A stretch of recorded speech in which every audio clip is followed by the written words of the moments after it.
Our friend and colleague Ric Grenell is joining us, and of course, Rick has run agencies of the federal government, so he knows. Rick, I know I sound like, and I said this to our audience, I sound like a broken record in one sense, but I really am feeling for the people of East Palestine.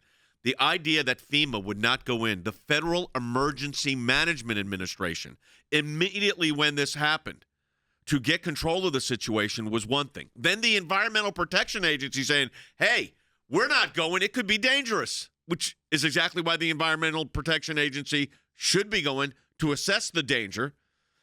Then the head of the Department of Transportation, because this was a rail accident, which is like our plane almost accidents and clippings and almost near misses that have been happening. He doesn't go until after Donald Trump shows up. And then when Donald Trump announces he's going to East Palestine, lo and behold, the mayor's coming, but yesterday he couldn't be bothered from a reporter with the Daily Caller because he was on his personal time. Yeah, no, look, transparency, as we say, is not political, and the whole Mayor Pete team is really caught here. I don't know if you saw, but the press secretary was caught on camera trying to get everybody to turn their cameras off because then she could talk to them if there was no record of it. And that's the game in Washington. You know that game well. It's a terrible game. We must demand transparency, which is why I love ACLJ. We always push legally to say, just be transparent. We're not asking you to spin us or to represent a conservative idea. We're just asking you to be transparent about your decisions. And so we got to continue to push that. I hope people will support us on that. But we see this with Mayor Pete right now, is they're scrambling to kind of cover up. The whole Biden administration really ignored what was going on in Ohio. I certainly hope it's not because Ohio is solidly red and Trump country, but it seems like that. It seems like they're playing partisan politics with disasters. And I'll just finish with this, Jay. I think it's really important that we highlight the fact that shutting down pipelines, which usually carry hazardous material very safely, when you shut down pipelines, you put more pressure on trains and trucks. And that means disasters are going to happen with hazardous material because it's less safe. This is directly a reason for this problem. And this growing problem is directly because we're shutting down pipelines. Yeah, I want to play for you. Mentioned the press secretary saying turn the cameras off. I want to play for everybody. Here it is. I'm sorry, we're on a public area, so we are allowed as press. You guys, I would like you guys to turn your cameras off. You're not on my camera. Well, I'm on a camera. I would like your cameras to be off, and then I'm happy to talk to you guys. Well, if you're the press secretary of the Department of Transportation, don't you think you should be able to ask questions from the American public that you serve? Absolutely. I would like to do it without the camera on. Can I ask why? I think that is a little bit aggressive. That's why. Okay, I mean this does sum up CC Washington's problem. I mean, it does. Completely incompetent.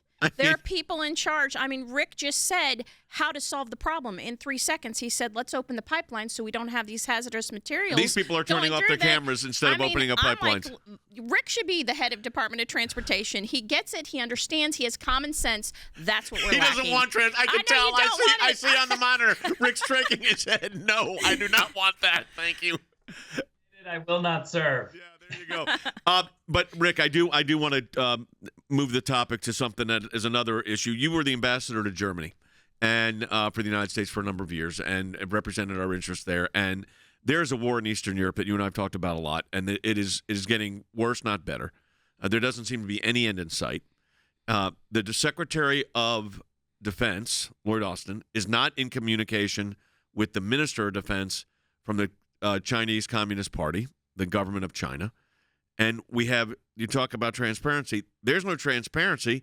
And I'm not asking for military secrets. I'd like our Secretary of Defense to be talking to the Minister of Defense from China. That has stopped. So I'm seeing this like failures on the world stage, domestically. But how about the situation with us and China right now? It's a real problem. It's very frightening. I think Joe Biden needs to pick up the phone and talk to Xi. We need to engage. We need to be having, some sort of a diplomatic, peaceful solution. Certainly, China would value something like that. But we've got, look, this has been going on for a year, and there's been not a single peaceful resolution, diplomatic solution put forward. Think about that. All we are talking about is increasing military action. There's no one talking about a diplomatic solution with European foreign ministers, with people who are influential with Russia. There's a whole diplomatic strategy that can be done. It's not being done. We're not even trying. And before anybody attacks me, let me just say, I know this is difficult. I know it takes time, and I'm not suggesting to have a weak solution, a weak agreement. You got to have a tough one, and that's going to be very difficult for Russia to swallow. But there are absolutely ways to solve this peacefully. And if they can't do it in the Biden administration, they need to call upon other Americans who know how to do peaceful solutions. I think Joe Biden needs to ask Donald Trump for some help here.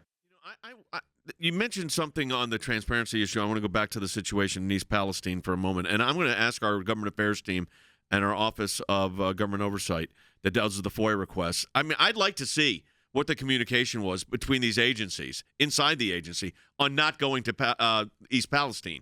And Rick, you've run these agencies. I mean, there's got to be a lot of chatter on this, right? I mean, they knew this was going on, so it's not. They made a concerted effort not to go. They made a decision not to go there. There was a highly coordinated effort to not go by all of the senior officials.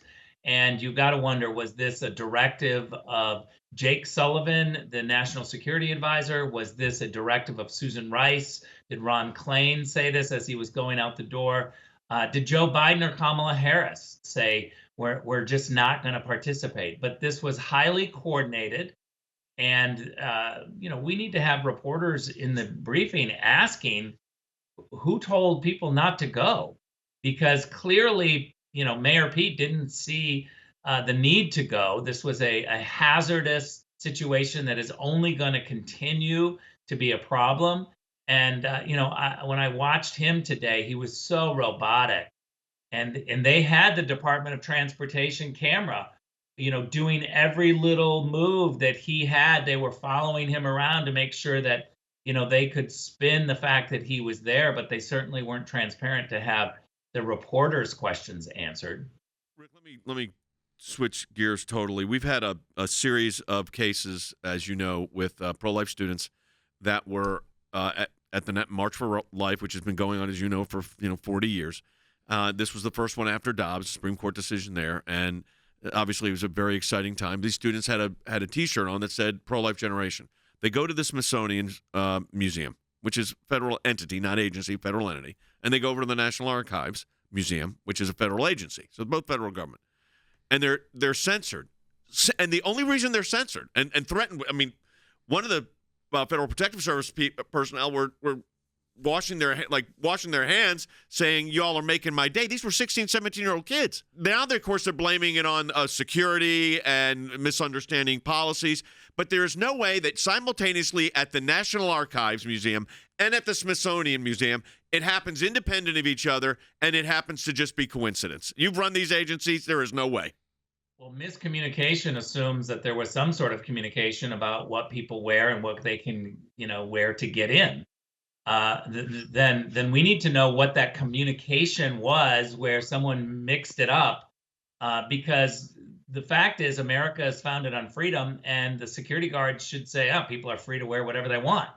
And so I don't buy this miscommunication thing. Look, Jay, this would just be a story that would be on Loop and on the media and Newsmax and Fox and other stories, and we would just be outraged. And it would continue. It would happen again, if not for ACLJ, if not for the fact that we are going to hold people accountable and demand action on this, legal action. Yeah, we got a preliminary injunction against the National Archives Museum. Our lawyers were on the phone today, and Will's sending me now, and it appears, we don't have it yet, Rick. We're in federal court on both of them, but it looks like we may end up with an injunction on the which is great. But you're right, no action, no result. Yeah, 100% correct. And if not for ACLJ, another person is going to walk into a public space and be told you can't wear pro-life or a Second Amendment shirt or anything. Thanks for your expertise on so many different issues today. We had a lot to hit.